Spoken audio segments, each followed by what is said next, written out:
Here's the Ford Escape. Let's go ahead and get started. In order to change the cabinet filter, we have to first open up the passenger side door, then open up the glove box. Whatever you have in the glove box, take it out because we'll be taking it down.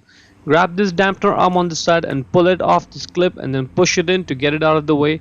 Now this is one clip, one over here, one on the other side. We have to push them in, and it's easier if you do them both at the same time. Press it and then the glove box just comes down.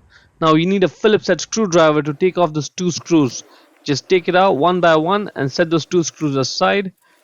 Now we can press on those two clips there. Press it outwards. And this allows you to open this flap, and that's the filter right there. Just grab the filter and then pull it out straight. So you may have to put like one finger in there, and the filter is a little bit squishy, so just get it in there, pull it out. And now the top side of the filter is the dirty side, the bottom side is the clean side. Outside air comes from the top, dirt gets trapped there, and then clean air from the bottom goes in the vehicle.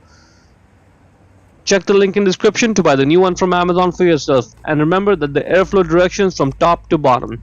Get the new filter, slide it in all the way. Once it's sitting in, push this cover back on. And if you're having trouble pushing it in, make sure none of that filter is sticking out. Once it's in place, put those two clips on. Now let's just put these two screws back on one by one. Just get it in, tighten it down all the way. Repeat the process for the other one. Good.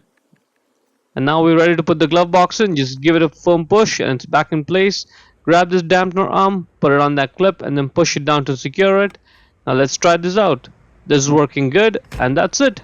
Before we go, let me give a quick shout out to Naya Motors Inc. for letting us use the car today to film the videos. They're a used car dealer here in Ottawa, Canada. Check out the link in description for their entire inventory. Thank you.